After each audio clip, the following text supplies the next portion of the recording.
إن الحمد لله نحمده ونشكره ونتوب إليه من شرور أنفسنا ومن سيئات أعمالنا من يهده الله فلا مضل له ومن يضلل فلا هادي له ونصلي ونسلم على أشرف المرسلين سيدنا مولانا حبيبنا محمد صلى الله عليه وسلم وعلى آله وأصحابه ومن تبعه بإحسان إلى يوم الدين وبعد. رب اشرح لي صدري ويسر لي أمري واحلل عقدة من لساني يفقهوا قولي. رب اشرح لي صدري ويسر لي أمري واحلل عقدة من لساني يفقهوا قولي. رب اشرح لي صدري ويسر لي أمري واحلل عقدة من لساني يفقهوا قولي.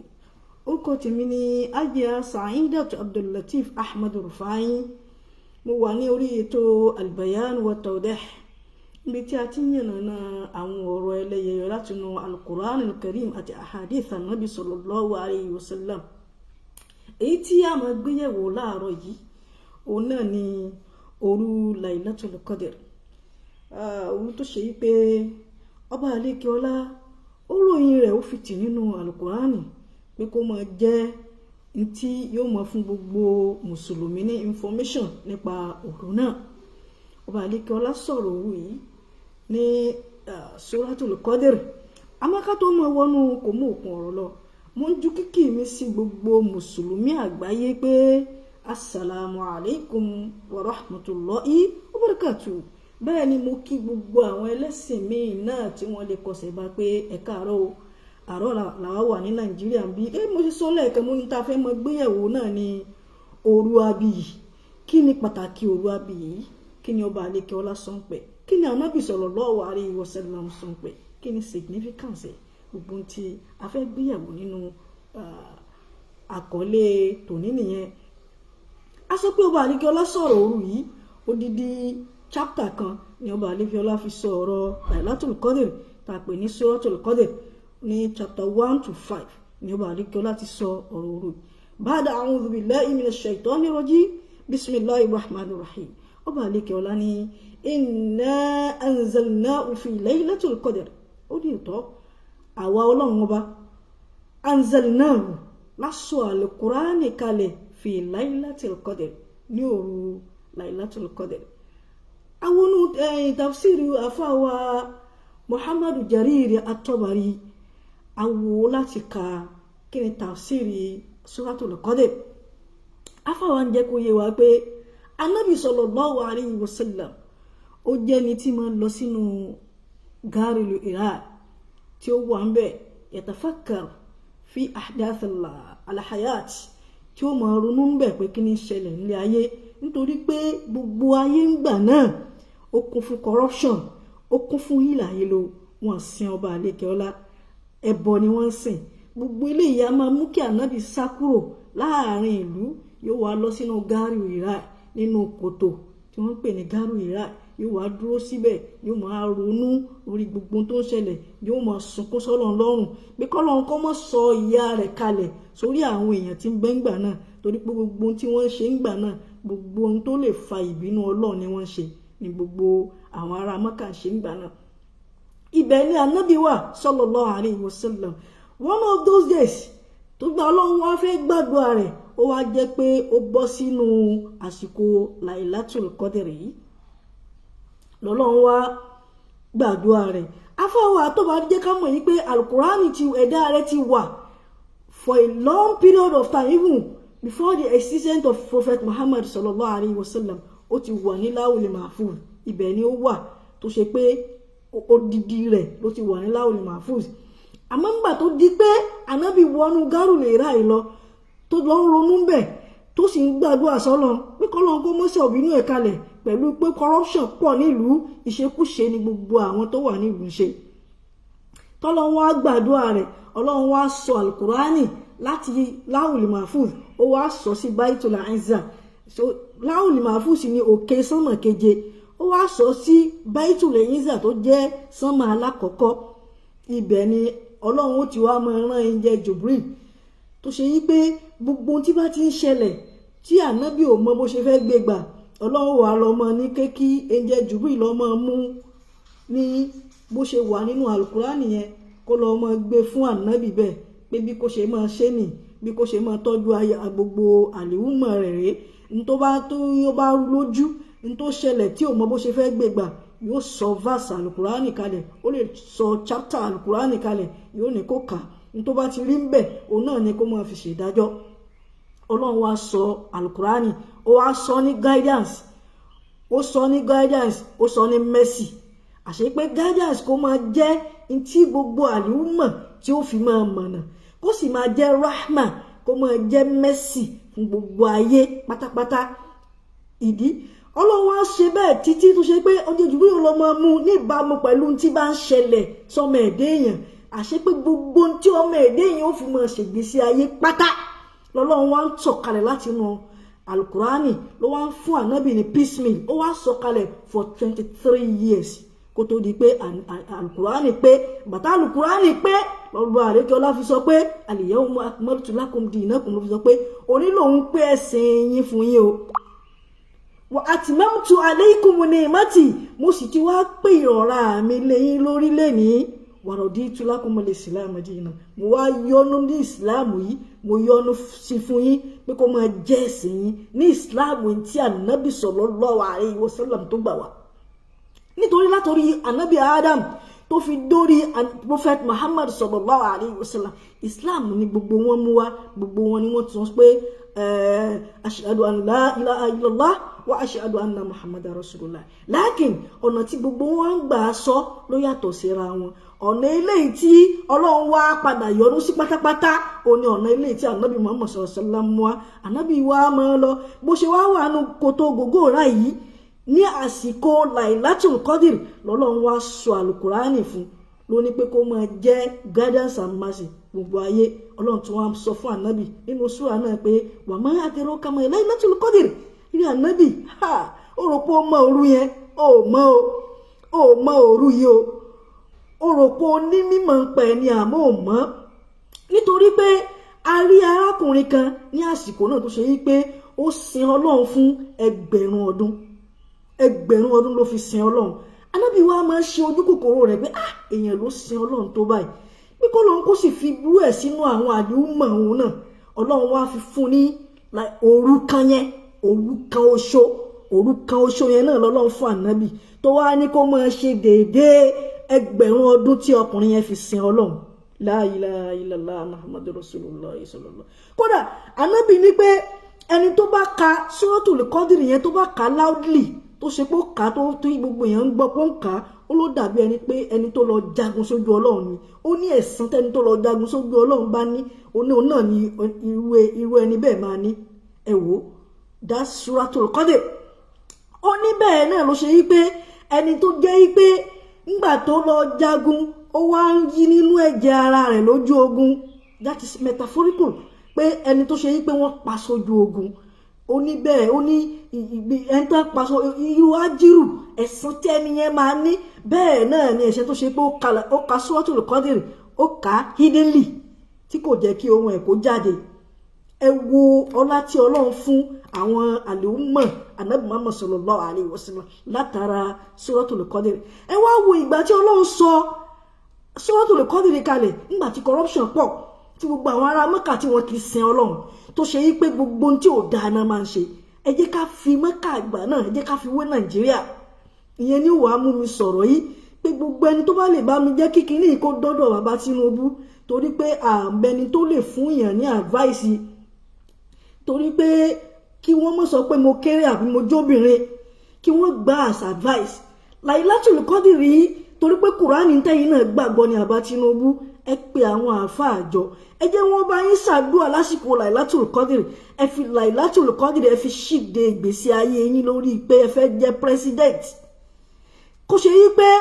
gbogbo wọn bá yín wá òru Lailatul Qadr kẹ́ ẹ lè wà successful kẹ́ ẹ lè succeed lórí pé you want to become a president because wọ́n ní tí ọmọ ẹni tí ọmọ ẹni bá ṣe eré orí aya ni tẹ́ bá ṣe eré ń ṣẹ̀ṣẹ̀ sọ fún Nigerians pé ẹ fẹ́ lọ sí second tenure wọ́n máa fi bẹ̀yìn ni pé ẹ̀yin ni kẹ́ wá ṣe because tẹ́ bá ti lè fi àdúrà tẹ́ tì síwájú. Corruption pọ̀ ní Nàìjíríà náà lóòótọ́ bí corruption ṣe pọ̀ lásìkò Ànábì sallallahu alaihi wasallam tó sì ṣe pé òru yìí náà lọ́lọ́run fi bá gbọ́ gbogbo bùkátà rẹ̀. Gbogbo ń tà ń lò láyé yìí òru yẹn ni Ọlọ́run pé gbogbo ẹ̀ fún wa pátápátá yẹnyẹn. Tí àwa ẹ̀ṣẹ̀ wa mọ̀ǹtì lé lórí technology òru yẹn lọ́lọ́run ló pé gbogbo ẹ̀ fún wa pátápátá yẹnyẹn because Al-Quran is embodiment of everything. If you are not sober, if you are not clear with what I'm saying, lọ mú èdè tó bá gbọ́ nínú Al-Qurani tó lè fi ka Al-Qurani tí ó yí ọ tó bá ṣe pé òyìnbó ni tó bá ṣe pé Lárúbáwá ni tó bá ṣe pé Yorùbá ni tó bá ṣe pé Haúsá ni tó bá ṣe pé Ìgbò ni ìwọ gbé kó kà á ó rí pé gbogbo ìgbésí ayé ọmọ ẹ̀dẹ́ èèyàn lọ́lọ́run parí síbẹ̀ gbogbo tá a fi lo ayé lọ́lọ́run parí síbẹ̀ kó máa jẹ́ guidance fún wa kó sì máa jẹ́ mẹ́sì fún wa nígbà tí gbogbo nǹkan bá rú wa lójú tọ́nà bá fẹ́ dàrú ìwọ gbé Al-Qurani ó rí pé Al-Qurani náà ló fi fà kákà ẹ̀ lọ́nà ó sọ pé kó fi yanjú gbogbo tó fẹ́ máa di ọlọ́nà.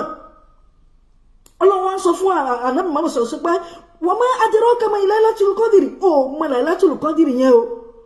o rò pé o mọ̀ ni o mọ̀ jẹ́ kí n ṣàlàyé ẹ̀ fún ẹ. Ọlọ́run wá ní Lailatul Qadr òru tó rí yẹn khairun min alfi shahr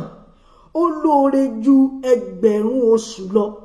ẹgbẹ̀rún oṣù tó ṣe yí pé laisa fiha Lailatul Qadr bẹ́ẹ̀ ni Sheikh At-Tabari ṣe tú ẹgbẹ̀rún oṣù tó ṣe pé kò sí Lailatul Qadr ń bẹ òru Lailatul Qadr ó lóore jùlọ gẹ́gẹ́ bí Ànábì ṣe ojú kòkòrò pé ọkùnrin tó sin Ọlọ́run fún ẹgbẹ̀rún ọdún yẹn pé kó lọ́n fi rẹ̀ sínú àlùmọ́ tòun náà Ọlọ́run wá fún ní òru yìí pé òru yìí lòun ti fi fún ẹ o gẹ́gẹ́ bí o ṣe fẹ́ kí n ṣe fún ẹ òun náà ni mo ṣe fún ẹ. Ẹ má jẹ́ ká gbàgbé kókó sódì pé Ọlọ́run ṣe òru yìí Ọlọ́run ṣe ní ìrọ̀rùn fún Ànábì sallallahu alaihi wasallam. Ẹ má jẹ́ ká gbàgbé pé Ànábì gbà yẹn Muhammad ibn Abdullah ni Ànábì sallallahu alaihi wasallam jẹ́. Nígbà tó di pé Ọlọ́run fún ní òru Lailatul Qadr ó kúrò ní Muhammad ibn Abdullah ó di Muhammad Rasulullah la ilaha illallah ó wá di Muhammad òjíṣẹ́ Ọlọ́run ó di Muhammad tó jẹ́ pé ìyàwó Khadija ni tó ṣe kó ń da ẹran ó wá bí kọ́ Muhammad Rasulullah. Òru yìí òru tó lọ́wọ́ tó máa pè gbogbo ìgbésí ayé ẹ̀ dání torí tó padà sùn síwájú nínú fásì náà ó ní tanazzalu lil malaikati war ruhu fiha ó ní al malaika gbogbo àwọn màláíkà wọ́n máa sọ̀kalẹ̀ ó wá ní war ruhu fiha even Angel Jibril wà nù wọn. In order for us to know the importance of Angel Jibril kàmọ́ bí Angel Jibril ṣe tóbi tó nínú àwọn màláíkà ni ṣe bí ara màláíkà ni Angel Jibril náà bàtọ́ ti sọ pé tanazzalu lil malaika ó ní àwọn màláíkà ó sọ̀kalẹ̀. Ọlọ́run tún lè má ní láti sọ pé wà rúù fi ya mọ́ àmọ́ torí kálíbà mọ́ bí Angel Jibril ṣe tóbi tó ló ṣe wá tó wá dárúkọ Angel Jibril pé wà rúù fi ya ó ní Angel Jibril náà wà ń bẹ o ká lè mọ bí Angel Jibril ṣe tóbi tó ká sì lè mọ bí Lailatul Qadr ṣe kàǹkà tó ó wá mú díkìrò khas badal abwa. Kí ni wọ́n máa ṣe bí idni rabbi min kulli amri ó ní àwọn ni wọ́n wá máa ṣe àfáwà tó máa rí ní yàní bí idni rabbi min kulli amri qada'ullah fi tilka sana. Gbogbo tí Ọlọ́run tó bá fẹ́ gbé wá ní command ní odidi ọdún kan láti ọdún eléyìí tí ó fi di ọdún tí ń bọ̀ lórí gbogbo ọmọ ẹ̀dámọ̀ kọ̀ọ̀kan òru yìí ni wọ́n sọ̀kalẹ̀ láwọn màláíkà ó sọ̀kalẹ̀ ẹni tó ṣe yí pé ó ti wà nínú pé orí burúkú ní gbé bọ̀ látọdún yìí bọ́lá Ọlọ́run fẹ́ sọ fún yín pé ó yá ẹ bá ń sọ fún pé kó rí burúkú yẹn kó dúró kó ire máa ṣẹlẹ̀ ń gbèsè ayé rẹ̀ òru yìí ni tẹ́ni náà bá lè wá ẹni tó ṣe pé gbogbo gbèsè ayé ti dàrú mọ́ lójú tọ́lọ́wọ́ sọ fún Ọlọ́run fẹ́ sọ fún yín pé ọ̀kẹ́ o ẹ jẹ́ kí gbogbo ohun tí ó máa fọwọ́ kàn kó máa júṣe fún òru yìí ni tó bá ti lè wá. Láṣẹ pé bàbá wa Tinubu náà tó wọ́n kí wọ́n pe àwọn àfáà lórí Nàìjíríà kí wọ́n bá wọn bẹ lọ́hùn lórí tenure wọn kọ́lọ́n kó fún wọn ṣe tọ́lọ́run fi lè sọ pé before your tenure ẹ rí òru Lailatul Qadr Ọlọ́run fẹ́ ṣe dáadáa fún yín ni bàbá Tinubu now make use of it make proper use of this night láti ṣàdúrà kẹ́ pé àwọn àfáà kí wọ́n bá yín bẹ lọ́hùn lórí òru yìí eléyìí wá gbé bẹ sọ́dọ̀ àwọn mùsùlùmí tó ṣe pé wọ́n ti sọnù lẹ́ni ọ̀pọ̀lọpọ̀ mùsùlùmí tó ṣe pé orúkọ lásán máa ń jẹ́ orúkọ lásán náà fi bá Islam tán rúhù wọn ẹ̀mí wọn personality wọn is not in Islam. They are not Muslims. They are only claiming to be Muslims. They are not, because mùsùlùmí tó bá sọ pé January 1st ló ń fẹ́ máa ṣàdúà láti lè jẹ́ káyé wọn dá òru yìí ló yẹ kó máa ṣàdúà o òru yìí ni wọ́n máa yí gbogbo nǹkan padà sí dáadáa tó bá pé dáadáa ló ń fẹ́ òru yìí náà ló dìde tó wà. Ànábì wa ní ká wá òru yẹn ká wá sí odd numbers tó wà nínú láti 21st to 30. Àṣé òru yẹn lè bọ́ sí 21st, ó lè bọ́ sí 23, ó lè bọ́ sí 25, ó lè bọ́ sí 27, ó lè bọ́ sí 29. Àmọ́ àwọn àfáà wa ṣe wá lójú ọ̀yìn pé etí àfi wá jẹ́ kí òru yẹn bọ́ mọ́ wa lọ́wọ́ torí Ànábì sallam gẹ́ sọ pé dá máa yẹ̀rì ìbúkà ilẹ̀ máa la yẹ̀rì ìbúkà. Ànábì ní fi tí bá rú ọ lójú sílẹ̀ kó lọ síbi eléyìí tí ò bá rú ọ lójú. Inú tí ò rújú rárá ni pé from 21st to 30 ni òru yẹn wà. Wá jẹ́ kí ó ṣe pé gbogbo òru yẹn pátápátá ló dìde tó mọ bẹ́ẹ̀ lọ lórí tó bá fẹ́. Ló dìde tó bẹ́ẹ̀ lọ pé kọ́lọ́n kó bọ́ tún gbèsè ayé rẹ̀ tó. Ló dìde tó mọ bọ́lọ̀ sọ̀rọ̀ pé ó fẹ́ kí gbèsè ayé rẹ̀ kó rọrùn ju bó ṣe wà lọ. Bàbá wa Tinubu ẹ jẹ́ kí wọ́n bá bẹ́ẹ̀ lọ lórí Nàìjíríà kí corruption tó wà ní Nàìjíríà kọ́lọ́n kó gbé ńlẹ̀. Gbogbo ẹni tó bá lè ràn wá lọ́wọ́ kíkíní ìkódódó bàbá Tinubu to go because Al-Quran sọ pé fadhakkir fa inna dhikra tanfa'ul mu'minin. Ànábì ní ẹ máa ṣèṣì torí pé sì tí yóò máa ṣàǹfààní fáwọn mùmínì wọ́n lè mọ́ ríro àmọ́ bá a ṣe ń sọ ìbọn Ọlọ́run lè jẹ́ kan ríro Ọlọ́run lè jẹ́ ká ṣe kòǹgẹ́ òru yìí as Nigerians kí Nàìjíríà sì padà dáa. Gbogbo tá a rò pa ní Nàìjíríà yẹn tá a bá fi òru ibẹ̀ lọ́hùn a lè ní ju gbogbo àwọn Amẹ́ríkà lọ wallahi alazim. Kí ló tà wá ní make use of this òru alhamdulillah ó wáyé kó tó di pé bọ́ sórí tẹ̀ní ọ̀yìn ẹ wá lò fún Nigerians kó lè wúlò fún wa ká lè gbádùn kó ṣe pé gbogbo Nigerians wọ́n wà nínú fàyàbalẹ̀ mẹ̀kúnnù ọmọ gbádùn àní rí wàhálà mọ́ wọ́n fọmọ́ ṣoògùn owó wọ́n jọmọ́ gbé wọ́n gbówó ìyàwó pọ̀ gbogbo èyí ó kára ńlẹ̀ tá a bá lè fi òwú ibẹ̀ lọ́hùn kọ́lọ́hún kó ṣàánú wa kó ṣe ń tà ń fẹ́ ní Nàìjíríà fún wa. Tanazzalu lil màláíkà gbogbo àwọn màláíkà ó sọ̀kalẹ̀ wọ́n wá fẹ́ máa ṣe gbogbo tàwa tá a jẹ́ Nigerians ni wọ́n máa ṣe torí gbogbo ayé gbogbo tí ń jẹ́ ayé pátá tí kò yọ ẹnìkan sílẹ̀ láti ń wá òru yìí gbogbo ayé láti ń wá òru yìí káwá wá kọ́lọ́n kó fún wa rí kó wúlò fún Nàìjíríà wa kó wúlò fún ìdílé wa kó wúlò fún wa individually kọ́lọ́n kó ṣàánú wa gbogbo ibi tí bàtà ti ń ta ẹnìkọ̀ọ̀kan lẹ́sẹ̀ kọ́lọ́n kó bú tútù sí fún wa. The Muslims ẹ má gbàgbé ẹ má wá òru yín sí January 1st mọ́ Lailatul Qadr ní kẹ́ ẹ má wá sí. Ànábì Muhammad sallallahu alaihi wasallam ló pọ̀ jù lẹ́ni tí máa ń ṣàdúà yóò wá sí àtọ́bá tó wá di àsìkò Ramadan àdúà rẹ̀ tó wá máa peléke sí yóò tó pọ̀ sí. Lásìkò àwọn al-mufassirun gangan wọ́n ti ẹ̀jẹ̀ ká mọ̀ yìí pé from the day one of Ramadan till the end of Ramadan ibẹ̀ ni òru yẹn gbogbo òru yẹn pátápátá ní Lailatul Qadr pé ká máa ṣe pé tá a bá ti ń ṣe gbogbo tá à ń wọ́ fẹ́ yẹn Ọlọ́run á ṣe fún wa nǹkan pọ̀ nínú Islam but àwọn èèyàn mọ́ náà la sì fi ń sọ kó lè máa yé àwọn èèyàn ò ní láti ẹ̀ṣẹ̀ máa ṣoògùn kiri kọ́lọ́n tó ṣàánú rẹ̀ ò ní láti ẹ̀ṣẹ̀ máa yẹlé babaláwo kiri kọ́lọ́n tó ṣàánú rẹ̀ Ọlọ́run ti fún ọ ní tó fi gbáyé the embodiment of everything that we use to live your life successfully is in the Holy Quran. Ọlọ́run ti pé gbogbo ẹ̀ ní òru Lailatul Qadr fún Ànábì Muhammad sallallahu alaihi wasallam pé kó máa jẹ́ ìwúlò fún wa. Ìwọ jókòó kó mú tẹ̀síwá rẹ kó máa pe Ọlọ́run ó sì sọ yóò ṣe fún ẹ. Bí ẹni rọ́bì min kulli amrin wọ́n máa pẹ̀ gbogbo lórí gbogbo ọmọ ẹ̀dẹ́ èèyàn ni gbogbo tí Ọlọ́run gbogbo ntọ́lọ́run yóò kádàrá mọ́ ẹlòmíràn tó ṣe pé ó rìn lórílẹ̀ tó ṣe pé Ọlọ́run ti sọ pé kí àwọn màláíkà sọ fún pé kan gbẹ̀mí ẹ̀ lásìkò ẹ̀ ti tó tọ́ ẹ kó wá bá wọn ó sì rìn òru Lailatul Qadr yìí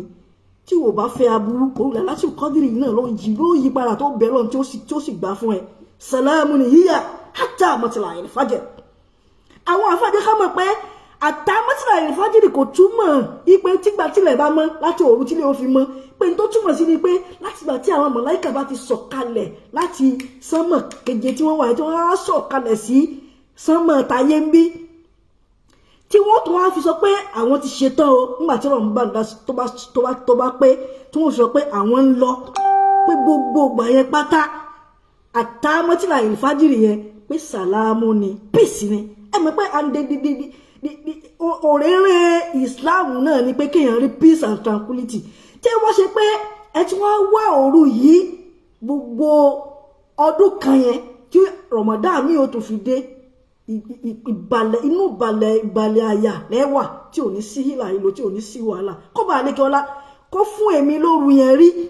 kó fún wọn náà tó ń gbọ́ mi lóru yẹn rí kó túgbé sí ayé wa tòsí bá a ṣe ń fẹ́ gbogbo ibi tí bàtà ti ń ta wá lẹ́sẹ̀ kọ́ lóun kó bu tútù sí kó wá bá wa tún Nàìjíríà ṣe bàbá wa Tinubu ẹ bá wa lóru yìí o kẹ bá wa fi wá Lailatul Qadr kọ́ lóun kó lè ṣàánú Nàìjíríà. Hadha wassalamu alaikum wa rahmatullahi wa barakatuh.